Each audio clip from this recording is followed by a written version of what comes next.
অনেককাল আগের কথা। প্রাচ্যের এক সুউচ্চ ও মহিমান্বিত ভূখণ্ডে সুলতান শাহরিয়ার নামে এক বাদশাহ রাজত্ব করতেন।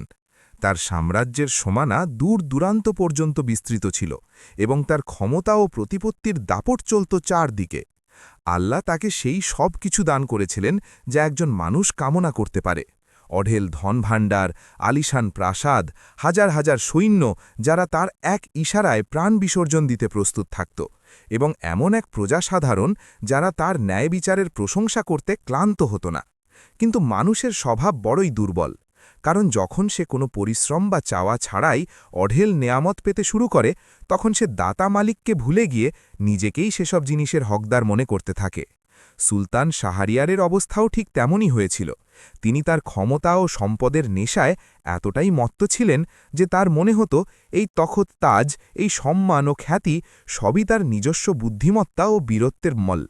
তিনি প্রায়ই তার প্রাসাদের সর্বোচ্চ চূড়ায় দাঁড়িয়ে তার বিস্তৃত শহর দেখতেন এবং মনে মনে ভাবতেন যে আমি যদি না থাকতাম তবে এই প্রজারা না খেয়ে মারা যেত এবং এই শাসন ব্যবস্থা ভেঙে পড়ত। যেন তার হৃদয়ে আল্লাহর নেয়ামতের শকর শুধু মুখে ছিল, কিন্তু অনুভব করার ক্ষমতা মরে গিয়েছিল। একবারের কথা, সুলতান তার সাম্রাজ্যে এক উৎসবের ঘোষণা দিলেন, কারণ তার বাহিনী এক নতুন ও বিশাল বিজয় অর্জন করেছিল। শাহী প্রাসাদকে কনের মতো সাজানো হয়েছিল এবং চারদিকে শুধু আলো আর আলো ছিল। সুবাসে প্রাসাদ মৌ মৌ করছিল এবং হরেক রকমের সুস্বাদু খাবার তৈরি করা হয়েছিল। দরবারে আম বসেছিল, যেখানে বড় বড় উজির, আমির ওমরাহ এবং অন্যান্য দেশের রাষ্ট্রদূতরা উপস্থিত ছিলেন। তারা বাদশার সম্মানে কাসিদা বা প্রশংসাগীতি পড়ছিলেন। সুলতান তার সোনার সিংহাসনে বসে খুব জমকালো লাগছিলেন, কিন্তু তার চোখে এক অদ্ভুত শীতলতা এবং কণ্ঠে অহংকার ছিল।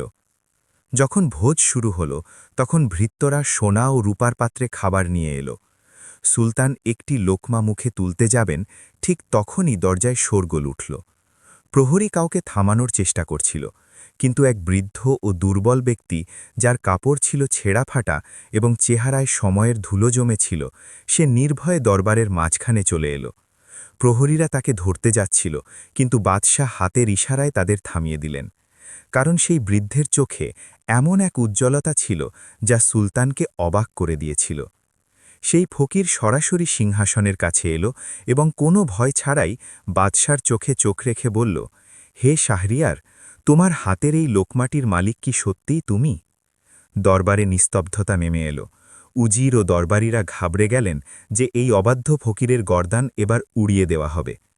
কিন্তু সুলতান হেসে বললেন, হে বৃদ্ধ, মনে হয় তোমার মস্তিষ্ক ক্ষুধার কারণে দুর্বল হয়ে গেছে। এই সাম্রাজ্য আমার, এই ধনভাণ্ডার আমার, এবং এই লোকমাটিও আমারই, যা আমি যখন খুশি খেতে পারি। ফকির দীর্ঘশ্বাস ফেলে বলল, ভুলে যেও না যে তোমার আগে এই সিংহাসনে আরও অনেকে বসেছিল, যারা নিজেদের মালিক বলে মনে করত, কিন্তু আজ তাদের নাম নেওয়ার মতো কেউ নেই। আমি তোমাকে শুধু একটি প্রশ্ন করছি, যদি তোমার তীব্র তৃষ্ণা পায় এবং সারা বিশ্বে এক ফোঁটা পানিও না পাওয়া যায়, শুধু একটি পেয়ালা ছাড়া যা আমার কাছে আছে, তবে তুমি সেই এক পেয়ালা পানির বিনিময়ে আমাকে কি দেবে? বাদশাহ ভাবলেন এটা কেমন পাগলামি ভরা প্রশ্ন, কিন্তু তিনি ঠাট্টার ছলে জবাব দিলেন, যদি আমার জীবন বিপন্ন হয় এবং তৃষ্ণায় প্রাণ অষ্টাগত হয়, তবে আমি সেই এক পেয়ালা পানির জন্য আমার অর্ধেক রাজত্বও দিয়ে দেব। ফকির আবার জিজ্ঞেস করলেন, আর যদি সেই পানি পান করার পর তোমার শরীর থেকে বের না হয় এবং তুমি যন্ত্রণায় মরতে বসো, তবে সেই চিকিৎসার জন্য তুমি কি দেবে? বাদশাহ এবার কিছুটা গম্ভীর হলেন এবং বললেন, তবে আমি আমার বাকি অর্ধেক রাজত্বও দিয়ে দেব, যাতে আমার প্রাণ বাঁচে। একথা শুনে ফকির জোরে হেসে উঠলেন এবং বললেন, তবে হে নির্বোধ বাদশাহ, যে সাম্রাজ্যের মূল্য মাত্র এক পেয়ালা পানি, তা নিয়ে এত গর্ব কিসের? তুমি যে সিংহাসনে বসে আছো তা মূলত আল্লাহর দেওয়া একটি নেয়ামত, যা তোমাকে পরীক্ষার জন্য দেওয়া হয়েছে, কিন্তু তুমি তাকে নিজের জায়গির মনে করে বসে আছো। মনে রেখো, নেয়ামতের হকদার সে নয় যে তা পেয়ে আনন্দিত হয়, বরং সে যে দাতা মালিককে চিনে তার সামনে মাথা নত করে দেয়। এতটুকু বলে সেই ফকির সেখান থেকে ঘুরে দাঁড়ালেন এবং ভরা দরবার থেকে বেরিয়ে গেলেন। সুলতানের হাতের সেই লোকমাটি হাতেই রয়ে গেল। তার কানে ফকিরের শব্দগুলো প্রতিধ্বনিত হচ্ছিল, বাহ্যিকভাবে উৎসব চলতে থাকল, কিন্তু সুলতানের অন্তরের প্রশান্তি, যা সম্পদ ও ক্ষমতার উপর টিকেছিল, তা এক মুহূর্তে নড়ে গেল।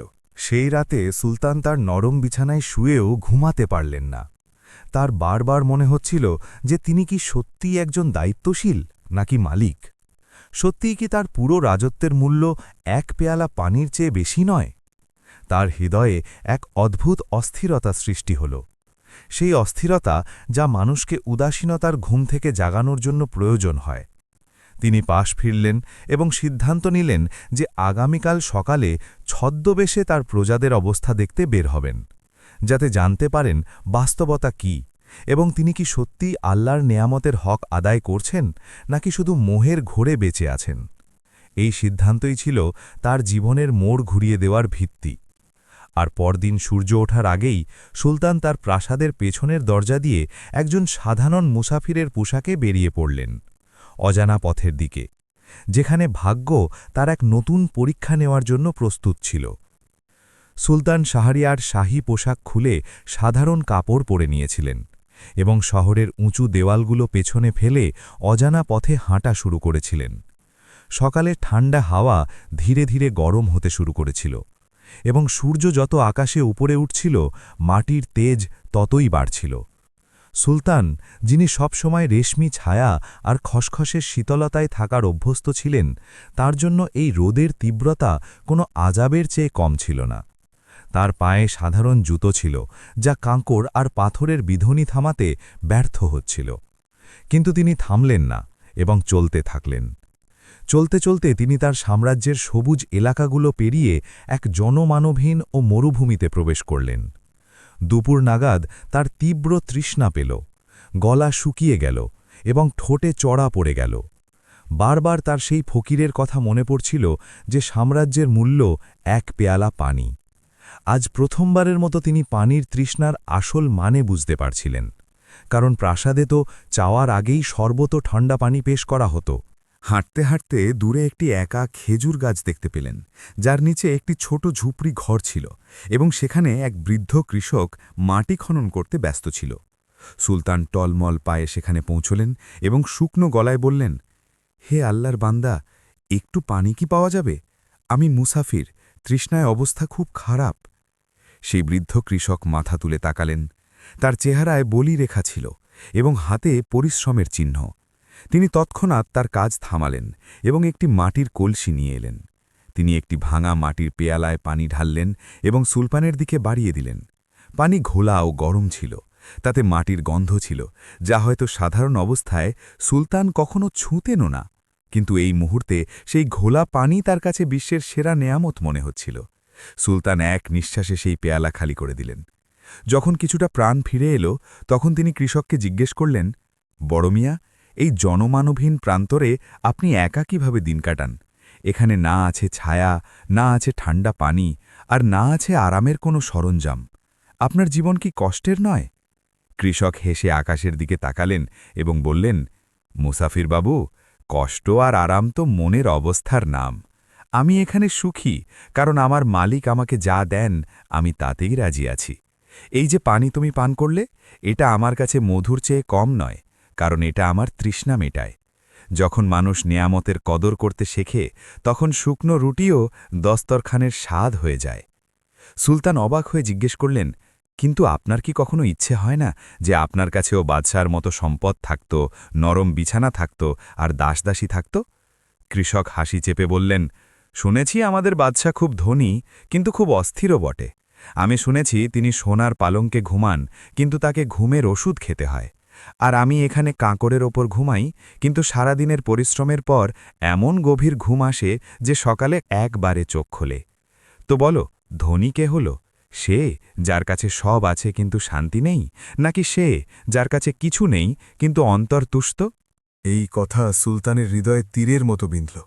তিনি সেখান থেকে উঠে দাঁড়ালেন, কারণ তিনি লজ্জা অনুভব করছিলেন যে এক সাধারণ কৃষকের কাছে সেই সম্পদ আছে যা তার ধন ভাণ্ডারেও নেই, অর্থাৎ সবর ও শকরের সম্পদ। সুলতান তার পকেট হাতড়ালেন যাতে তাকে কিছু দিতে পারেন, কিন্তু পরক্ষণেই থেমে গেলেন। তার মনে পড়ল তিনি বাস্তবতা জানতে বেরিয়েছেন, খয়রাত বিলোতে নয়। তিনি কৃষকের শুকরিয়া আদায় করলেন এবং এগিয়ে চললেন। সন্ধ্যার অন্ধকার নামতে শুরু করেছিল এবং জঙ্গলের ভয়াবহ আওয়াজ শোনা যাচ্ছিল। সুলতান, যিনি সবসময় প্রহরীদের বেষ্টনীতে থাকতেন, এখন একা ছিলেন এবং নিজের প্রাণের ভয় পেতে শুরু করলেন। তিনি উপলব্ধি করলেন যে তার ক্ষমতা শুধু তার প্রাসাদের 4 দেওয়ালের মধ্যে সীমাবদ্ধ ছিল। এখানে প্রকৃতির নিয়মে তিনিও এক সাধারণ দুর্বল মানুষ ছিলেন। পথে বারবার হোঁচট খেলেন, কাপড় ছিঁড়ে গেল এবং শরীর ক্ষতবিক্ষত হয়ে গেল, কিন্তু তিনি চলতে থাকলেন। শেষ পর্যন্ত দূরে কোথাও আগুন জ্বলতে দেখলেন। আশার আলো জাগল যে হয়তো সেখানে কোনো জনপদ বা কাফেলা আছে। যখন তিনি কাছে পৌঁছালেন, দেখলেন কিছু লোক আগুনের চারপাশে বসে আছে এবং তাদের চেহারায় আতঙ্ক ফুটে বেরোচ্ছে।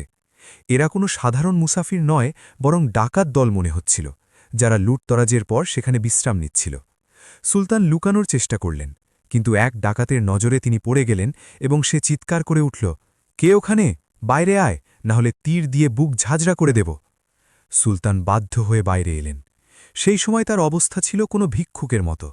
সর্দার তাকে ওপর থেকে নিচ পর্যন্ত দেখল এবং বলল, মনে হয় তোর কপাল খারাপ যে এখানে এসে পড়েছিস। আমাদের কাছে খাবার শেষ হয়ে গেছে এবং তুই দেখতে বেশ শক্তিশালী মনে হচ্ছিস। যদি চাস তোর প্রাণ রক্ষা হোক, তবে আমাদের খেদমত কর এবং আমাদের জন্য পানি ও কাঠ জোগাড় কর। সুলতান, যার আদেশ দেওয়ার অভ্যেস ছিল, আজ তাকে আদেশ মানতে হচ্ছিল। তিনি অস্বীকার করার কথা ভেবেছিলেন, কিন্তু বুঝতে পারলেন এখানে তার বাদশাহীর কোনো অস্তিত্ব নেই। এখানে শক্তিশালী সেই, যার কাছে অস্ত্র আছে। ফলে নিজের অহংকার বিসর্জন দিয়ে তিনি কাঠ কুড়াতে শুরু করলেন। সেই রাতে সুলতান নিজের চোখে মানবতার সেই রূপ দেখলেন যা তিনি কখনো কল্পনাও করেননি। তিনি ভাবতে লাগলেন যে আল্লাহ তাকে বাদশাহ বানিয়েছিলেন যাতে তিনি এই সমস্ত জালিমদের হাত থেকে দুর্বলদের রক্ষা করেন, কিন্তু তিনি তো নিজের উৎসব নিয়েই মত্ত ছিলেন। নিজের উদাসীনতার জন্য তার কান্না আসতে শুরু করল এবং আগুনের আলায় ভয় আর ক্ষুধার মাঝে বসে সুলতান আকাশের দিকে তাকালেন এবং মনে মনে বললেন, হে আমার রব, আমাকে ক্ষমা করে দিন। আমি সত্যিই পথভ্রষ্ট হয়েছিলাম। আজ আমি বুঝতে পারলাম আপনার দেওয়া সম্মান ছিনিয়ে নেওয়া হলে মানুষ কতটা অসহায় হয়ে পড়ে। তিনি যখন এসব চিন্তায় মগ্ন ছিলেন, তখনই হঠাৎ জঙ্গলে ঘোড়ার খুরের আওয়াজ শোনা গেল এবং ডাকাতদের মধ্যে চাঞ্চল্য সৃষ্টি হল। ঘোড়ার খুরের শব্দ কাছে আসতে থাকল এবং ডাকাতের সর্দার ঘাবড়ে গিয়ে এদিক ওদিক তাকাতে লাগল। তারা সামলে ওঠার আগেই মশাল জ্বালিয়ে ঝকঝকে তলোয়ার হাতে একদল অশ্বারোহী সেখানে পৌঁছে গেল। এরা কোনো শাহী বাহিনী ছিল না, বরং সওদাগরদের এক বড় কাফেলা ছিল, যাদের নিজস্ব রক্ষীদল সাথে ছিল। ডাকাতরা যখন দেখল প্রতিপক্ষ ভারী, তখন তারা অন্ধকারের সুযোগ নিয়ে জঙ্গলের গভীরে পালিয়ে গেল এবং সুলতানকে সেখানে একা ফেলে গেল। সুলতান, যিনি ভয়ে কাঁপছিলেন, তার মনে হল হয়তো মৃত্যু এড়ানো গেছে। কাফেলার সর্দার, যিনি একজন সাদা দাড়িওয়ালা মহিমান্বিত বৃদ্ধ ছিলেন এবং যার নাম খাজা মীর ছিল, ঘোড়া থেকে নেমে সুলতানকে মাটি থেকে তুললেন এবং জিজ্ঞেস করলেন, হে মুসাফির, তুমি ঠিক আছো তো? মনে হয় এই দস্যুরা তোমাকে খুব কষ্ট দিয়েছে। সুলতানের অবস্থা এতটাই খারাপ ছিল যে কেউ তাকে চিনতে পারল না। সবাই ভাবল যে এ কোনো গরিব মজুর বা পথ হারানো পথিক। সুলতান লজ্জা আর ক্লান্তিতে শুধু মাথা নাড়লেন। খাজা মীর তার খাদেমকে ইশারা করলেন যাতে এই ব্যক্তিকে পানি ও খাবার দেওয়া হয় এবং নিজের সাথে সাওয়ারিতে বসিয়ে নেওয়া হয়। কাফেলা আবার রওনা হল এবং সুলতান, যিনি কাল পর্যন্ত রেশমের গদিতে সফর করতেন, আজ একটি উটের শক্ত পিঠে বসে দোল খাচ্ছিলেন। পথে সুলতান দেখলেন যে খাজা মীর এত বড় সওদাগর হওয়া সত্ত্বেও তার গোলাম ও চাকরদের সাথে বসে সেই শুকনো রুটি খাচ্ছিলেন যা সবার ভাগে পড়েছিল। এমনকি যখন পানি পানের পালা এলো, সেই বৃদ্ধ আগে পেয়ালাটি তার অধস্তন চাকরকে দিলেন এবং নিজে সবার শেষে পান করলেন। এই দৃশ্য সুলতানের কাছে নতুন ছিল, কারণ তিনি তো এটাই শিখেছিলেন যে সবচেয়ে সেরা অংশটি বাদশার হয়। থামতে না পেরে সুলতান নিচু স্বরে জিজ্ঞেস করলেন, হে বৃদ্ধ, আপনি এই কাফেলার মালিক, আপনার কাছে এত সম্পদ আছে, তবু আপনি এই সাধারণ চাকরদের মতো আচরণ কেন করছেন? আপনার অধিকার তো এদের সবার চেয়ে বেশি। খাজা মীর হেসে সুলতানের কাঁধে হাত রাখলেন এবং এমন একটি কথা বললেন যা সুলতানের হৃদয়ের বন্ধ দরজায় কড়া নাড়ল।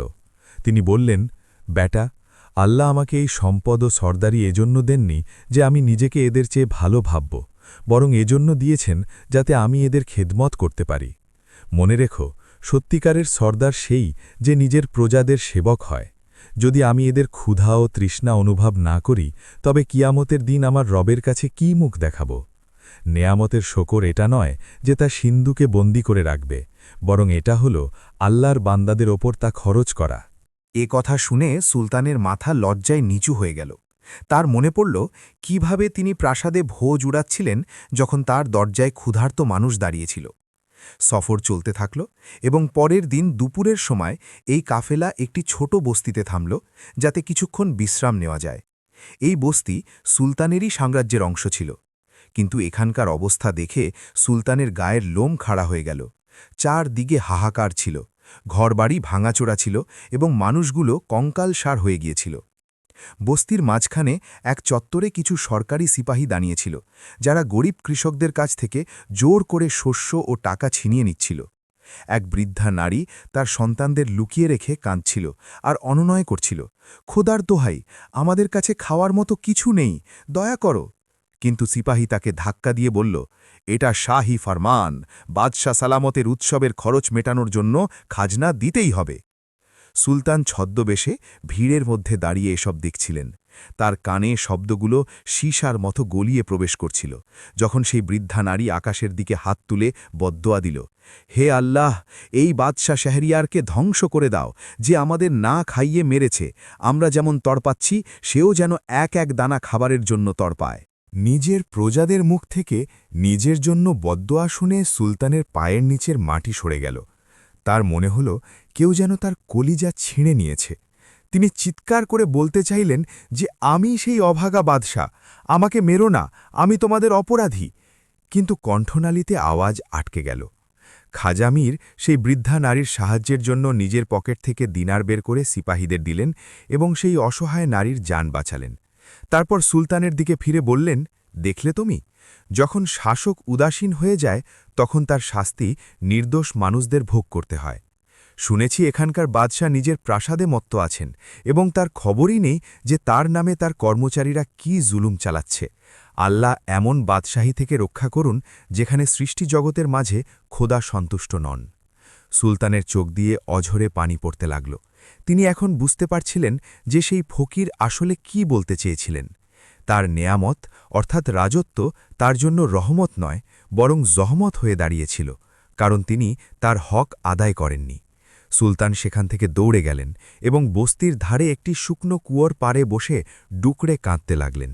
তার অহংকার, তার দম্ভ সব মাটিতে মিশে গিয়েছিল। এখন তিনি আর সুলতান শাহরিয়ার ছিলেন না, তিনি ছিলেন স্রেফ একজন গুনাহগার মানুষ, যে নিজের কৃতকর্মের জন্য অনুতপ্ত। তখনই তার কাছে সেই খাজা মীর এলেন এবং অবাক হয়ে জিজ্ঞেস করলেন, হে যুবক, তুমি এত কাঁদছ কেন? তোমার আপন কেউ কি এই জুলুমের শিকার হয়েছে? সুলতান অশ্রু সজল চোখে তার দিকে তাকালেন এবং মনে মনে সিদ্ধান্ত নিলেন যে এখন সময় এসেছে নিজের ভুল শুধরানোর। কিন্তু কিভাবে? তিনি যখন এই দোটানায় ছিলেন তখনই বস্তিতে শোরগোল শুরু হল যে শাহী বাহিনীর এক দল আসছে। মানুষ ভয়ে ঘরে ঢুকে পড়তে লাগল। সুলতান ভাবলেন হয়তো তার সন্ধানেই সিপাহীরা বেরিয়েছে। যদি তিনি ধরা পড়েন তবে আবার সেই আগের জীবন হবে। কিন্তু তিনি কি ফিরে গিয়ে সব ঠিক করতে পারবেন, নাকি দরবারের ষড়যন্ত্রে আবার হারিয়ে যাবেন? এই ভাবনার মাঝেই তিনি দেখলেন যে বাহিনীর সামনে চলা সিপাহী ঘোষণা করছিল, শোনো শোনো, বাদশাহ সালামত নিখোঁজ। যে তার সন্ধান দেবে তাকে মুখ চাওয়া পুরস্কার দেওয়া হবে, আর যদি কেউ তাকে লুকিয়ে রাখে তবে পুরো বস্তি জ্বালিয়ে দেওয়া হবে। এ কথা শুনেই খাজা মীর তার হাত ধরে নিলেন এবং বললেন, অবস্থা খারাপ মনে হচ্ছে, আমাদের এখান থেকে বের হতে হবে। কিন্তু সুলতান তার হাত সরিয়ে দিলেন এবং এমন এক দৃষ্টিতে খাজা মীরের দিকে তাকালেন যাতে এখন আর ভয় ছিল না, বরং এক নতুন সংকল্প ছিল। তিনি নিচু স্বরে বললেন, বুজুর্গ সাহেব, পালানোর সময় শেষ হয়ে গেছে, এবার হিসেব দেওয়ার সময়। সুলতান শাহরিয়ার খাজা মীরের হাত ছেড়ে ভিড় ঠেলে সামনে এগিয়ে গেলেন। তার চেহারায় এখন আর সেই অসহায়ত্ব ছিল না যা গত কয়েকদিন ধরে তার ওপর ভর করেছিল, বরং সেই শাহী দাপট ও তেজ ফিরে এসেছিল যা তার রক্তে মিশেছিল। সিপাহী যে সেই বৃদ্ধা নারীকে ধাক্কা দিচ্ছিল এবং গালিগালাজ করছিল, সে যখন এক সাধারণ দেখতে ব্যক্তিকে নিজের দিকে আসতে দেখল তখন রাগে গর্জে উঠল, এই ফকির, পেছনে হট, না হলে আজ তোর চামড়াও তুলে ফেলা হবে। তোর কি প্রাণের মায়া নেই? কিন্তু সুলতান ভয় না পেয়ে তার ঘোড়ার লাগাম ধরে দাঁড়িয়ে পড়লেন। তার চোখে এমন এক আগুন ছিল যে সেই সিপাহী এক মুহূর্তের জন্য থতমত খেয়ে গেল। সুলতান তার ছেঁড়া জামার ভেতর থেকে গলায় ঝোলানো একটি তাবিজের মতো সুতো টেনে বের করলেন, যাতে শাহী মোহর লাগানো আংটি ঝুলছিল। এটিই ছিল সেই চিহ্ন যা সুলতান সফরে বের হওয়ার সময় নিরাপত্তার জন্য নিজের পোশাকের ভেতর লুকিয়ে নিয়েছিলেন। তিনি সেই আংটিটি উঁচিয়ে ধরলেন এবং বুলন্দ আওয়াজে বললেন, ভালো করে দেখো এই নিশানটি, যাকে তোমরা খুঁজছ সে অন্য কেউ নয়, আমি সুলতান শাহরিয়ার। সূর্যের আলোয় সেই হিরে ও ইয়াকুত খচিত আংটিটি ঝলমল করে উঠল। তা দেখে সেখানে উপস্থিত প্রতিটি মানুষ স্তব্ধ হয়ে গেল। সেই সিপাহী যে তখন চাবুক তুলেছিল, তার হাত থেকে চাবুকটি মাটিতে পড়ে গেল এবং তার চেহারা ভয়ে সাদা হয়ে গেল। মুহূর্তের মধ্যে পুরো বাহিনী হাঁটু গেড়ে বসে পড়ল এবং হইচইয়ের বদলে ক্ষমা চাওয়ার ডাক উঠতে লাগল। আমাদের ক্ষমা করে দিন আকা, আমরা আপনাকে চিনতে পারিনি, সিপাহীরা মিনতি করতে লাগল। কিন্তু সুলতান হাতের ইশারায় তাদের চুপ করালেন এবং সেই বৃদ্ধা নারীর কাছে গেলেন যে বিস্ময় ও ভয়ে থরথর করে কাঁপছিল। সুলতান সেই মায়ের পায়ে ঝুঁকে বললেন, মা, আমাকে ক্ষমা করে দাও, আমি সেই অভাগা সন্তান যার কারণে তোমার উনুন ঠান্ডা পড়ে আছে। তোমার বদদোয়া কাজ করেছে এবং আজ আমার বিবেক জেগে উঠেছে। সেই দৃশ্য দেখার মতো ছিল, যে যেখানে একসময়ের অহংকারী বাদশাহ আজ ধুলোমাখা কাপড়ে নিজের প্রজাদের কাছে ক্ষমা চাইছেন। খাজা মির্জা দেখছিলেন তা নিজের চোখকেই বিশ্বাস করতে পারছিলেন না, যে সেই যুবক যাকে তিনি সাধারণ মজুর ভেবে নিয়ে এসেছিলেন সেই এই দেশের মালিক। তিনি ঘাবড়ে গিয়ে পেছাতে লাগলেন, কিন্তু সুলতান তাকে বুকে জড়িয়ে নিলেন এবং বললেন, হে বুজুর্গ, আপনি ঘাবড়াবেন না, আপনি আমার সেই উস্তাদ যিনি আমাকে মানবতার শিক্ষা দিয়েছেন, যা বড় বড় উস্তাদরাও আমাকে শেখাতে পারেননি। সুলতান তৎক্ষণাৎ সিপাহীদের আদেশ দিলেন যে বস্তির সমস্ত মানুষের মাঝে শাহী খলেরাত থেকে এত শস্য ও সোনা বিলিয়ে দেওয়া হোক, যাতে আগামী কয়েক বছর কেউ ক্ষুধার্ত না থাকে, আর সেই সমস্ত জালিম উচ্চপদস্থ কর্মকর্তাদের গ্রেফতার করা হোক যারা জোর করে খাজনা আদায় করেছে। এরপর সুলতান শাহী ঘোড়ায় চড়তে অস্বীকার করলেন এবং বললেন যে তিনি পায়ে হেঁটেই ফিরে যাবেন, যাতে তার মনে থাকে মাটির কঠোরতা কেমন হয়। কিন্তু উজির আর সিপাহীদের প্রবল পীড়াপিড়িতে তিনি ঘোড়ায় চড়লেন ঠিকই, কিন্তু শাহী বগিতে বসলেন না। ফিরে আসার সফর সুলতানের জন্য এক নতুন অভিজ্ঞতা ছিল। এখন তিনি সেই সব পথ দিয়েই যাচ্ছিলেন যেখান দিয়ে তিনি লুকিয়ে বেরিয়েছিলেন, কিন্তু এখন তিনি সবকিছু নতুন দৃষ্টিতে দেখছিলেন। পথে যেখানে যেখানে তিনি জনশূন্যতা দেখলেন, তিনি তার উজিরদের প্রশ্ন করলেন, এই জমি কেন অনাবাদী? এখানে খালের পানি কেন পৌঁছায়নি? এই মানুষগুলো এত দুর্বল কেন? উজিররা যারা সব সময় সব ভালো আছে রিপোর্ট দিত, এখন তারা তোতলাতে শুরু করল এবং তাদের কাছে কোনো জবাব ছিল না। যখন শাহী কাফেলা শহরের কাছে পৌঁছাল, তখন সন্ধ্যা হয়ে গিয়েছিল। শহরে তখনও উৎসবের আলোকসজ্জা ঝিলমিল করছিল। সুলতান যখন নিজের সাম্রাজ্যের সাজসজ্জা দেখলেন, তার প্রতি ঘৃণা জন্মাতে লাগল। সেই আলোগুলো তার কাছে কোনো গরিবের ঘরে লাগা আগুনের মতো মনে হচ্ছিল। তিনি তক্ষুনি আদেশ দিলেন, এই সমস্ত প্রদীপ আর ঝাড়বাতি নিভিয়ে দেওয়া হোক। যতক্ষণ না আমার প্রজাদের পেটের রুটি পৌঁছাবে, আমার প্রাসাদে কোনো আলো জ্বলবে না। এই ঘোষণা পুরো শহরে আগুনের মতো ছড়িয়ে পড়ল এবং মানুষ অবাক হয়ে গেল যে হঠাৎ বাদশার কি হল। সুলতান যখন প্রাসাদের বড় ফটকে পৌঁছালেন, প্রহরীরা তাকে কুর্নিশ জানাল, কিন্তু তাদের চোখেও বিস্ময় ছিল যে বাদশার এমন দশা কেন। সুলতান সরাসরি দরবারে খাসের দিকে এগিয়ে গেলেন, যেখানে প্রধান উজির এবং অন্যান্য চাটুকার দরবারীরা উপস্থিত ছিল। তারা নিজেদের মধ্যে ফিসফিস করছিল যে সুলতান নিখোঁজ। যদি তিনি না ফেরেন, তবে সিংহাসনে কার কবজা হবে? তাদের ষড়যন্ত্র যখন মাত্র শুরু হয়েছিল, ঠিক তখনই দরজা জোরে খুলে গেল এবং সুলতান শাহরিয়ার তার ছেঁড়া ফাটা কাপড়, উস্কো খুস্কো চুল এবং ধুলোবালি মাখা চেহারা নিয়ে ভেতরে প্রবেশ করলেন।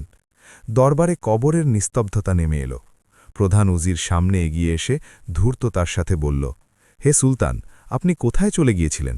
আমরা তো দুশ্চিন্তায় মরেই যাচ্ছিলাম। দেখুন আমরা আপনার খোঁজে কি না করেছি। সুলতান তার কথা থামিয়ে দিয়ে বড় সিংহাসনের দিকে তাকালেন এবং তারপর সেখানে রাখা পানির পাত্র থেকে এক পেয়ালা পানি ভরলেন। তিনি সেই পেয়ালাটি হাতে তুলে সবাইকে দেখিয়ে গম্ভীর কণ্ঠে জিজ্ঞেস করলেন, জানো এই এক পেয়ালা পানির মূল্য কি? দরবারীরা একে অপরের মুখ চাওয়াচাবি করতে লাগল। সুলতান নিজেই জবাব দিলেন, এই এক পেয়ালা পানির মূল্য আমার অর্ধেক সাম্রাজ্য, এবং বাকি অর্ধেক সাম্রাজ্য হল সেই পানি শরীর থেকে বের হওয়ার মূল্য। অর্থাৎ আমাদের পুরো রাজত্ব আর আমাদের পুরো অহংকার শুধু তৃষ্ণা আর প্রশান্তির মাঝে বন্দী। এই শব্দগুলো এতটাই ভারী ছিল যে দরবারের পরিবেশ বদলে গেল। সুলতান পেয়ালাটি আবার রেখে দিলেন এবং সিংহাসনে বসার পরিবর্তে তার সিঁড়িতে বসে পড়লেন এবং বললেন, আজ থেকে নিয়ম বদলাবে। আজ আমি নিজের চোখে দেখেছি যে আমার নামে তোমরা কি লুটতরাজ চালিয়েছ। শাহী খাজাঞ্চিখানার দরজা আজ থেকে গরিবদের জন্য খোলা হবে। আর শুনে রাখো প্রধান উজির, আমি সেই বস্তিতে তোমার পাঠানো সিপাহীদের জুলুম দেখেছি। যদি আগামীকাল সকালের মধ্যে প্রতিটি গরিবের ঘরে খাবার না পৌঁছায় তবে তোমার মাথা কেটে ফেলা হবে। প্রধান উজিরের ঘাম ছুটতে লাগল এবং সে হাঁটু গেড়ে ক্ষমা চাইতে শুরু করল। সুলতান তাকে সরিয়ে দিয়ে বললেন, ক্ষমা আমার কাছে নয়, সেই সব মানুষের কাছে চাও যাদের অধিকার তোমরা কেড়ে নিয়েছ। এভাবে সেই রাত থেকে সুলতান শাহরিয়ারের এক নতুন শাসনকাল শুরু হল। সেই রাতে প্রাসাদে কোনো উৎসব হল না, না কোনো বাদ্যযন্ত্র বাজল, না কোনো নাচ গান হল। বরং সুলতান সারা রাত জেগে গত কয়েক বছরের হিসাব নিকাশ নিজে যাচাই করলেন। তিনি জানতে পারলেন যে তার সাথে কত বড় প্রতারণা করা হচ্ছিল এবং তার বিলাসিতার জন্য প্রজাদের রক্ত নিংড়ে নেওয়া হচ্ছিল। সুলতানের চোখ থেকে ঘুম উধাও হয়ে গিয়েছিল। তিনি বারবার সেই ফকির, সেই কৃষক এবং সেই খাজা মীরকে মনে করছিলেন, যারা তাকে জীবনের সঠিক পথ দেখিয়েছিলেন। কিন্তু আসল পরীক্ষা এখনো বাকি ছিল, কারণ মন্দের শিকড় ছিল অনেক গভীরে এবং প্রাসাদের ভেতরেই এমন কিছু শত্রু উপস্থিত ছিল যারা সুলতানের এই নতুন রূপে খুশি ছিল না।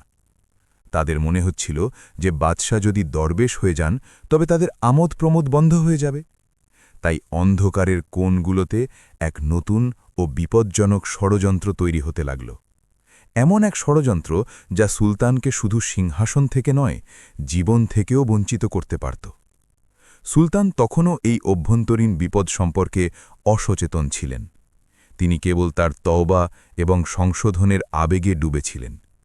তিনি সকাল হওয়ার আগে ঘোষণা করিয়ে দিলেন যে কাল দরবারে আম বসবে, যেখানে ছোট বড় সবাই কোনো বাধা ছাড়াই নিজেদের অভিযোগ নিয়ে আসতে পারবে। এই ঘোষণা শুনে শহরের ধনী মহলে হইচই পড়ে গেল। অন্যদিকে গরিবদের মনে আশার এক নতুন কিরণ জেগে উঠল। কিন্তু সুলতান কি সেই শক্তিশালী শত্রুদের মোকাবিলা করতে পারবেন, যারা তার নিজের প্রাসাদেই সাপের মতো লুকিয়েছিল? রাতের নিস্তব্ধতা গভীর হয়েছিল এবং পুরো শহর শান্তিতে ঘুমোচ্ছিল। কিন্তু শাহী প্রাসাদের পেছনের অংশে প্রধান উজিরের গোপন প্রাসাদে প্রদীপ জ্বলছিল। সেখানে নীরবতা নয়, বরং ফিসফিসানি প্রতিধ্বনিত হচ্ছিল। সেখানে সাম্রাজ্যের বড় বড় আমির, সেনাবাহিনীর প্রধান সেনাপতি এবং সেই সমস্ত পদস্থ ব্যক্তিরা জমা হয়েছিল যারা বছরের পর বছর গরিবদের রক্ত চুষে নিজেদের সিন্দুক ভরেছিল। প্রধান উজির, যার নাম হামিদ পাশা ছিল এবং যিনি তার ধূর্ততার জন্য পরিচিত ছিলেন, তিনি রাগে মেঝের ওপর হাত মারলেন এবং গর্জে উঠে বললেন, তোমরা সবাই শুনেছ সুলতান পাগল হয়ে গেছেন। তিনি যদি কাল সকালে খাজাঞ্চিখানার মুখ গরিবদের জন্য খুলে দেন এবং আমাদের কাছে হিসাব চেয়ে বসেন, তবে আমাদের কেউ বেঁচে থাকব না। তিনি আমাদের গর্দান উড়িয়ে দেবেন এবং আমাদের সম্পদ ওই ফকিরদের মধ্যে বিলিয়ে দেবেন। সেনাপতি তলোয়ারের হাতলে হাত রেখে বললেন, তবে আর দেরি কেন? আজ রাতেই সুলতানের কাজ খতম করে দিই। বলে দেব যে সফরের ক্লান্তিতে হার্ট অ্যাটাক হয়েছে। কিন্তু হামিদ পাশা ধূর্ত হাসি হেসে মাথা নাড়লেন এবং বললেন, না, বোকা হইও না। যদি আমরা তাকে মেরে ফেলি তবে প্রজারা বিদ্রোহ করে দেবে, কারণ আজ বিকেলের ঘোষণার পর মানুষ সুলতানকে ফেরেশতা ভাবতে শুরু করেছে। আমাদের এমন কিছু করতে হবে যাতে সাপও মরে আর লাঠিও না ভাঙে। আমরা ঘোষণা করব যে সুলতান সফরের সময় রোদ আর তৃষ্ণার তীব্রতায় তার মানসিক ভারসাম্য হারিয়ে ফেলেছেন। আমরা তাকে অসুস্থ ঘোষণা করে কয়েদখানায় ফেলে দেব এবং শাসন ক্ষমতা আমার হাতে থাকবে। সবাই এই শয়তানি পরিকল্পনার প্রশংসা করল এবং সিদ্ধান্ত হল যে কাল দরবারে আমে শাহী হেকিম সবার সামনে সাক্ষ্য দেবেন যে সুলতান মানসিকভাবে অসুস্থ। অন্যদিকে সুলতান শাহরিয়ার তার শাহী কামরায় রেশমের বিছানায় নয়, বরং মেঝের উপর বিছানো একটি চাটাইয়ে বসেছিলেন। তিনি কেঁদে কেঁদে আল্লাহর কাছে দোয়া করছিলেন, হে আমার রব, আমি জানি আমি গুনাহগার, আমি জানি আমার চারপাশে শত্রু আছে, কিন্তু আমি নিজের জীবনের পরোয়া করি না। আমাকে শুধু এতটুকু সময় দিন যাতে আমি এই মাজলুমদের হক আদায় করতে পারি, আমাকে সাহায্য করুন। তিনি দোয়া করছিলেন, ঠিক তখনই কামরার দরজা আস্তে করে খুলল এবং তার পুরনো বিশ্বস্ত ভৃত্য বাবা রহিম, যিনি সুলতানকে ছোটবেলা থেকে লালন পালন করেছিলেন, একটি থলি নিয়ে ভেতরে এলেন। তার চোখে ভয় ছিল। তিনি নিচু স্বরে বললেন, হুজুর, জেগে থাকুন, প্রাসাদের বাতাসে বিষ মিশে গেছে। আমি এইমাত্র উজিরের খাস লোককে হেকিমের সাথে ফিসফিস করতে শুনেছি। ওরা আপনাকে পাগল ঘোষণা করতে চলেছে। খোদার দোহাই, সতর্ক থাকুন। সুলতান বাবা রহিমের কাঁপতে থাকা হাত ধরলেন এবং শান্তভাবে বললেন, বাবা, যার রক্ষক আল্লাহ, তাকে বান্দাদের ষড়যন্ত্রে ভয় পাওয়ার প্রয়োজন নেই। তুমি শুধু এতটুকু করো যে কাল সকালে দরবারে সাধারণ মানুষের আশা আটকানোর জন্য যে প্রহরীরা থাকে তাদের সরিয়ে দাও। বাকি ফয়সালা আমার রব করবেন। রাত ফুরিয়ে সকালের সূর্য এক নতুন যুদ্ধের বার্তা নিয়ে এলো। দরবারে আম সাজানো হল। কিন্তু আজ দৃশ্য ছিল আলাদা। সুলতান সিংহাসনে বসলেন না, বরং সিংহাসনের সামনের সিঁড়িতে একটি সাধারণ চেয়ার লাগিয়ে বসলেন। দরজা খুলতেই হাজার হাজার জীর্ণশীর্ণ মানুষ, এতিম, বিধবা আর শ্রমিকরা দরবারে উপচে পড়ল।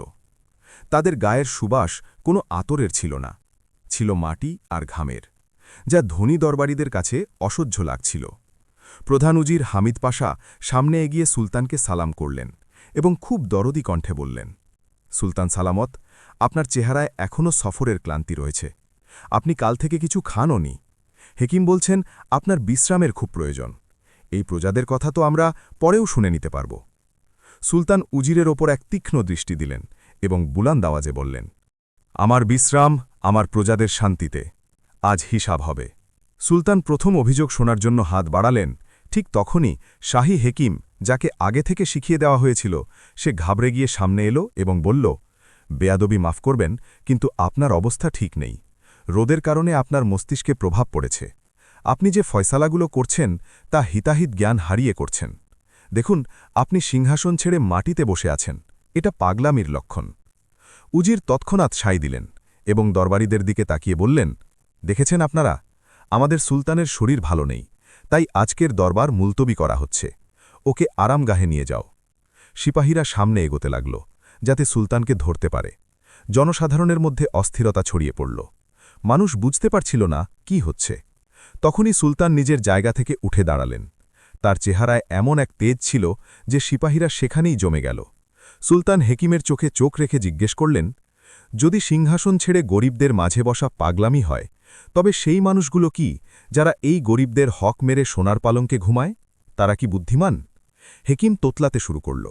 সুলতান এবার উজিরের দিকে ফিরলেন এবং হেসে বললেন, হামিদ, বলছো আমি অসুস্থ? ঠিক আছে, যদি আমি অসুস্থ হই তবে ওষুধের প্রয়োজন আমার। কিন্তু যদি আমি সুস্থ হই তবে চিকিৎসার প্রয়োজন এই ব্যবস্থার। উজির ধূর্ততা খাটিয়ে একটি সোনার পেয়ালা তুললেন, যাতে বিশেষ শরবত ছিল, এবং বললেন, হুজুর, আপনার কথাগুলোই আপনার অসুস্থতার প্রমাণ। আগে আপনি এই পানীয়টি পান করুন, যাতে মস্তিষ্কের গরম দূর হয়। তারপর আমরা কথা বলবো। সুলতান জানতেন সেই শরবতে অজ্ঞান করার ওষুধ বা বিষ মেশানো থাকতে পারে। দরবারে নিস্তব্ধতা নেমে এলো। প্রতিটি চোখ সুলতানের দিকে। সুলতান সেই পেয়ালাটি উজিরের হাত থেকে নিলেন। উজিরের চেহারায় জয়ের ঝিলিক দেখা দিল, কিন্তু পরের মুহূর্তেই সুলতান সেটি নিজের ঠোঁটে ছোঁয়ানোর বদলে আবার উজিরের দিকে বাড়িয়ে দিলেন এবং বললেন, উজির মহোদয়, আপনি আমাদের সবচেয়ে বিশ্বস্ত ভৃত্য। আমাদের আগে প্রতিটি জিনিস পরখ করা আপনার কর্তব্য। যদি এতে শেফা থাকে তবে আগে আপনি পান করুন, যাতে আমাদেরও তৃপ্তি হয়। উজিরের মুখ ফ্যাকাশে হয়ে গেল। তার হাত কাঁপতে লাগল। তিনি পান করতে অস্বীকার করতে লাগলেন। সুলতানের কণ্ঠ গর্জে উঠল, পান করো এটা। যদি তোমার মনে চোর না থাকে তবে পান করো। দরবারে উপস্থিত মানুষ এখন বুঝে গিয়েছিল যে ডাল মে কুছ কালা হ্যায়, কিছু একটা গোলমাল আছে। উজির ঘাবড়ে গিয়ে পেয়ালাটি ফেলে দিলেন। সেটি মেঝেতে পড়তেই ভেঙে গেল এবং দেখা গেল সেই পড়ে যাওয়া শরবতের ওপর মাছি পড়ে সাথে সাথেই মরে যাচ্ছে। এই দৃশ্য দেখে প্রজাদের মধ্যে ক্ষোভের ঢেউ বয়ে গেল। সুলতান সেখানে উপস্থিত জনগণের উদ্দেশ্যে ভাষণ দিলেন, দেখে নাও, এই হলো সেই বিষ যা ওরা আমাকে খাওয়াতে চেয়েছিল যাতে তোমাদের হক চেপে রাখা যায়। সুলতান যখন কথা বলছিলেন তখনই উজির শেষ চাল চাললেন। তিনি চিৎকার করে বললেন, ধরো এই পাগল লোকটাকে, ও মিথ্যে বলছে। তার ইশারায় লুকিয়ে রাখা সশস্ত্র বাকি সিপাহীরা বেরিয়ে এলো এবং তলোয়ার নিয়ে সুলতানের দিকে তেড়ে এলো। সুলতান একেবারে নিরস্ত্র ছিলেন, তার কাছে কোনো অস্ত্র ছিল না। কিন্তু ঠিক তখনই এক অদ্ভুত ঘটনা ঘটল। সেই গরিব জনতা, সেই দুর্বল বৃদ্ধ আর শ্রমিকরা, যাদের হাতে শুধু লাঠি আর পাথর ছিল, তারা নিজেদের সুলতানকে বাঁচাতে সশস্ত্র সিপাহীদের সামনে দেয়াল হয়ে দাঁড়িয়ে গেল। এক বৃদ্ধ চিৎকার করে বললেন, খবরদার, যদি কেউ আমাদের বাদশাকে হাতও ছোঁয়াও তবে আমরা তোমাদের হাড় গোড় গুড়িয়ে দেব। এটি ছিল সেই শক্তি যা কোনো তলোয়ারে থাকে না, ভালোবাসা আর বিশ্বাসের শক্তি। সুলতানের চোখে জল এসে গেল যখন তিনি দেখলেন যে মানুষগুলোকে তিনি একসময় কীটপতঙ্গ মনে করতেন, আজ তারাই তার ঢাল হয়ে দাঁড়িয়েছে। কিন্তু শত্রু শক্তিশালী ছিল এবং তাদের কাছে ধারালো তলোয়ার ছিল। পরিস্থিতি যুদ্ধের দিকে এগোচ্ছিল এবং দরবারে আম রণক্ষেত্রে পরিণত হওয়ার উপক্রম হল। ঠিক তখনই প্রাসাদের প্রধান ফটকে এক বিকট আওয়াজ হল এবং কেউ জোরে রণশিঙ্গা বাজাল। সবার দৃষ্টি দরজার দিকে গেল। থেমে যাও গাদ্ধারেরা, আসল ফৌজ এখনও জ্যান্ত আছে। এখন লড়াই আর অসম ছিল না, বরং এটি হক আর বাতিলের, অর্থাৎ সত্য ও মিথ্যার খোলা ময়দান ছিল। সুলতান একটি পড়ে থাকা তলোয়ার তুলে নিলেন। প্রথমবারের মতো তিনি নিজের সাম্রাজ্যের জন্য নয়, বরং আল্লাহর ন্যায় বিচারের জন্য লড়ার সিদ্ধান্ত নিলেন। দরবারে আম যা কিছুক্ষণ আগে শান্ত ছিল, এখন সেখানে ইস্পাতের সাথে ইস্পাতের সংঘর্ষের আওয়াজ আর আল্লাহু আকবার ধ্বনি প্রতিধ্বনিত হচ্ছিল। খাজামির পৌঁছনোর সাথে সাথেই যুদ্ধের মোড় ঘুরতে শুরু করল, কারণ তার সাথে সেই সব পুরনো অভিজ্ঞ সিপাহীরা ছিলেন যারা সুলতানের বাবার আমলে যুদ্ধ করেছিলেন এবং যারা উজিরের দুর্নীতির কারণে বাহিনী ছেড়ে দিয়েছিলেন। কিন্তু উজির হামিদ পাশার কাছে এখনও লোকসংখ্যা বেশি ছিল এবং সেই তার বিশ্বস্ত অনুচরদের নিয়ে সিংহাসনের কাছে ঘেরাও করে দাঁড়িয়েছিল। সুলতান শাহরিয়ার যখন দেখলেন তার বৃদ্ধ ওস্তাদ খাজা মীর সাদা দাড়ি থাকা সত্ত্বেও জোয়ানদের মতো শত্রুর ওপর ঝাঁপিয়ে পড়ছেন, তখন তার ভেতরের ঘুমন্ত সিংহ জেগে উঠল। তিনি একজন দক্ষ যোদ্ধার মতো শত্রুর ব্যূহ ভেদ করে সামনে এগোচ্ছিলেন। তার হাতে ছিল সেই সাধারণ তলোয়ার যা তিনি মাটি থেকে তুলেছিলেন, কিন্তু তার আঘাত এতটাই অব্যর্থ ছিল যে বড় বড় বর্মধারী সিপাহীরাও তার সামনে টিকতে পারছিল না। সুলতান শাহী পোশাক পরেননি, সেই ছেঁড়া কাপড়ই ছিল, কিন্তু আজ তার চেহারায় যে নূর আর তেজ ছিল তা যে কোনো মুকুটের চেয়ে বেশি উজ্জ্বল ছিল। যুদ্ধের সময় এক হৃদয় বিদারক দৃশ্য দেখা গেল। সেই সব গরিব কৃষক আর শ্রমিক যাদের কাছে ঢালও ছিল না, তারা নিজেদের শরীরে তলোয়ারের আঘাত সইয়ে সুলতানকে বাঁচাচ্ছিল। তাদের এই আবেগ দেখে উজিরের সিপাহীদের মনোবল ভেঙে যেতে লাগল। তারা বুঝতে পারল যে তারা শুধু বেতনের জন্য লড়ছে। অন্যদিকে প্রতিপক্ষ নিজেদের প্রাণ বাজি রেখে নিজেদের সত্য আর বাদশার জন্য লড়ছে। হামিদ পাশা যখন দেখলেন তার বাহিনী ছত্রভঙ্গ হয়ে যাচ্ছে এবং জয় তার হাত থেকে ফসকে যাচ্ছে, তখন তিনি কাপুরুষতার পরিচয় দিলেন। তিনি দেখলেন সুলতান তার থেকে কিছুটা দূরে শত্রুদের সাথে লড়তে ব্যস্ত এবং তার পিঠ খালি। উজির তার বিষাক্ত খঞ্জর বের করলেন এবং লুকিয়ে সুলতানের দিকে এগোতে লাগলেন। তিনি চেয়েছিলেন পেছন থেকে আঘাত করে খেলা খতম করে দিতে। সুলতান লড়াইতে এতটাই মগ্ন ছিলেন যে পেছন থেকে আসা মৃত্যুর খবর তিনি পাননি। উজির লাফ দিলেন এবং খঞ্জর শূন্যে তুললেন। ঠিক সেই সময় বাবা রহিম, সেই বৃদ্ধ ভৃত্য যিনি শুরু থেকে কোণে দাঁড়িয়ে দোয়া করছিলেন, তিনি এটি দেখে ফেললেন। সেই দুর্বল বৃদ্ধ শরীরে না জানি কোথা থেকে বিদ্যুতের মতো গতি চলে এলো। তিনি চিৎকার করে বললেন, না, আমার আকাকে হাত দিবি না, এবং তিনি সুলতান ও উজিরের মাঝখানে দেওয়াল হয়ে দাঁড়িয়ে গেলেন। উজিরের সেই বিষাক্ত খঞ্জর যা সুলতানের হৃদয় বেধার কথা ছিল, তা বাবা রহিমের বুকে গেঁথে গেল। বাবা রহিমের মুখ দিয়ে রক্তের ফিনকি বের হল এবং তিনি সুলতানের পিঠের ওপর পড়ে গেলেন। সুলতান যখন ঘুরে দেখলেন তার পায়ের নিচের মাটি সরে গেল। তিনি তৎক্ষণাৎ উজিরকে এক লাথি মারলেন যাতে সে দূরে গিয়ে পড়ল এবং বাবা রহিমকে নিজের কোলে তুলে নিলেন। সুলতানের চোখ থেকে অশ্রুর প্লাবন বয়ে গেল। বাবা, এটা আপনি কি করলেন? আমার প্রাণের বদলে নিজের প্রাণ কেন দিলেন? সুলতান আর্তনাদ করে বললেন। বাবা রহিমের চেহারায় মৃত্যুর ফ্যাকাশে ভাব ছিল, কিন্তু ঠুঁটে ছিল হাসি। তিনি কাঁপতে থাকা হাতে সুলতানের চোখের জল মুছিয়ে দিলেন এবং ক্ষীণ স্বরে বললেন, বেটা, আমি তো একজন অধম গোলাম, আমার প্রাণের কি দাম, কিন্তু তোমাকে বেঁচে থাকতে হবে, কারণ তুমি এখন আর সেই বাদশা নও যে শুধু হুকুম দিত, এখন তুমি সেই বাবা হয়ে গেছ যে নিজের প্রজাদের কষ্ট বোঝে। আমার কোরবানি বৃথা যেতে দিও না, বিচার করো, সবার সাথে ন্যায় বিচার করো। এবং এই কথার সাথেই সেই বিশ্বস্ত মানুষটি সুলতানের কোলে শেষ নিঃশ্বাস ত্যাগ করলেন। বাবা রহিমের শাহাদাত সুলতানের ভেতরে এমন আগুন জ্বালিয়ে দিল যে এখন আর তিনি থামার পাত্র নন। তিনি বাবার মাথাটি আস্তে করে মাটিতে রাখলেন এবং উঠে দাঁড়ালেন। এখন তার চোখে জল ছিল না, বরং ছিল অগ্নিপিণ্ড। তিনি গর্জে উঠে বললেন, হামিদ পাশা, তোর মৃত্যু আজ আমার হাতেই লেখা। সুলতান তলোয়ার তুলে সরাসরি উজিরের দিকে ছুটলেন।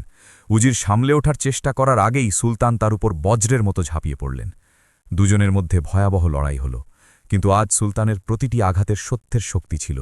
শেষ পর্যন্ত সুলতান এক ঝটকায় উজিরের তলোয়ার ফেলে দিলেন এবং তাকে ঘাড় ধরে মাটিতে আছড়ে ফেললেন। সুলতানের তলোয়ারের ডগা উজিরের কণ্ঠনালীতে ছিল। পুরো দরবার থমকে গেল। সবার নিঃশ্বাস বন্ধ হয়ে আসছিল। উজির অনুনয় করতে লাগল, রহম করুন বাদশাহ সালামাত, রহম, আমাকে ক্ষমা করে দিন, আমি পথভ্রষ্ট হয়েছিলাম। সুলতান ঘৃণার সাথে তার দিকে তাকিয়ে বললেন, রহম তার ওপর করা হয় যে ভুল করে, তার ওপর নয় যে জাতির সাথে গাদ্দারি করে।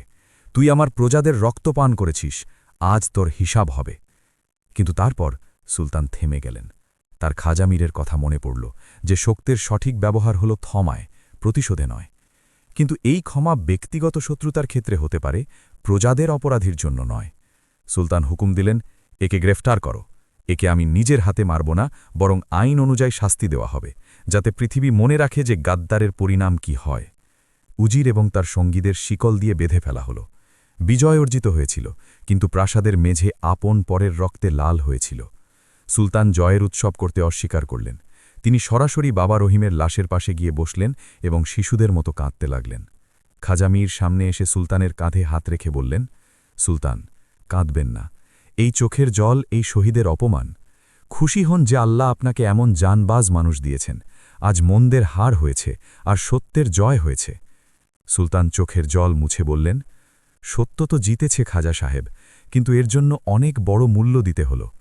আজ আমি বুঝতে পারলাম, সিংহাসনে বসা ফুলের বিছানা নয়, বরং কাঁটার মুকুট। সেই সন্ধ্যায় যখন সূর্য ডুবল, তখন প্রাসাদে কোনো আলো জ্বালানো হল না, বরং বাবা রহিম এবং যুদ্ধে শহীদ হওয়া অন্য গরিবদের দাফনের প্রস্তুতি নেওয়া হল। সুলতান নিজে বাবা রহিমের জানাজায় কাঁধ দিলেন। এই দৃশ্য দেখে পুরো শহরের মানুষের চোখ ভিজে গেল।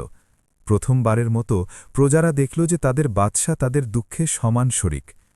কবরস্থানে মাটি দেওয়ার পর সুলতান একটি উঁচু জায়গায় দাঁড়ালেন এবং জনগণের উদ্দেশ্যে বললেন, আমি তোমাদের সবাইকে সাক্ষী রেখে আল্লাহর সাথে ওয়াদা করছি যে যতক্ষণ আমার শরীরে প্রাণ আছে, এই সাম্রাজ্য আমার নয়, তোমাদের হবে। আজ থেকে কেউ না খেয়ে ঘুমাবে না, আজ থেকে কোনো মজলুম কাঁদবে না, এটি আমার অঙ্গীকার। জনতা সুলতান শাহরিয়ার জিন্দাবাদ ধ্বনি দিতে লাগল। কিন্তু সুলতানের মন এখনও ভারাক্রান্ত ছিল। তিনি জানতেন যুদ্ধ শেষ হয়েছে, কিন্তু দায়িত্ব শুরু হয়েছে। গভীর রাতে যখন সবাই চলে গেল, তখন সুলতান তার নির্জন কামরায় ফিরে এলেন। সেখানে এখনও বাবা রহিমের রক্তের দাগ মেঝেতে ছিল। সুলতান সেখানে বসে পড়লেন এবং ভাবতে লাগলেন যে আল্লাহর নেয়ামতের সঠিক শকর এটাই যে সেই নেয়ামত রক্ষার জন্য নিজের সবচেয়ে মূল্যবান জিনিসটিও কোরবানি করতে হতে পারে। তিনি যখন গভীর ভাবনায় মগ্ন ছিলেন, তখনই প্রাসাদের জানালা দিয়ে আসা ঠান্ডা বাতাসে এক নতুন সজীবতা অনুভব করলেন, যেন প্রকৃতি তাকে বলছে যে অন্ধকার রাত কেটে গেছে এবং এক নতুন সকাল হতে চলেছে। জানালা দিয়ে আসা ঠান্ডা হাওয়া সুলতান শাহরিয়ারের চেহারা ছুঁয়ে গেল এবং তাকে অনুভব করাল যে রাতের অন্ধকার বিদায় নিয়েছে আর এক নতুন আলোকিত সকালের সূচনা হয়েছে। বাবা রহিমের কোরবানি আর উজিরের বিদ্রোহের পর সুলতানের জীবন পুরোপুরি বদলে গিয়েছিল। তিনি সবচেয়ে প্রথম যে কাজটি করলেন তা হল নিজের শাহী খাজাঞ্চিখানার দরজা খুলে দিলেন, তবে এবার বিলাসিতার জন্য নয়, বরং পুনর্গঠনের জন্য। সুলতান প্রাসাদের আরামায়েশের সমস্ত আসবাবপত্র বিক্রি করে দিলেন। সোনার পাত্র গলিয়ে সেগুলো দিয়ে কৃষকদের জন্য লাঙল আর যন্ত্রপাতি বানানো হল। সেই রেশমি পর্দাগুলো, যা একসময় প্রাসাদের সৌন্দর্য ছিল, সেগুলো কেটে এতিমখানার শিশুদের জন্য পোশাক বানানো হল। সুলতান শাহরিয়ার খাজা মীরকে তার নতুন প্রধান উজির নিযুক্ত করলেন এবং সেই বৃদ্ধ কৃষককে, যিনি তাকে পানি পান করিয়েছিলেন, নিজের বিশেষ উপদেষ্টাদের দলে সামিল করলেন, যাতে সে তাকে মাটির বাস্তবতার সাথে যুক্ত রাখতে পারে। সময় বয়ে গেল এবং ঋতু পরিবর্তন হল। দেখতে দেখতে অনেক বছর কেটে গেল এবং সুলতানের যৌবন ফুরিয়ে এলো। তার চুলে রূপালী আভা দেখা দিল এবং কোমরে সামান্য কুঁজ এলো।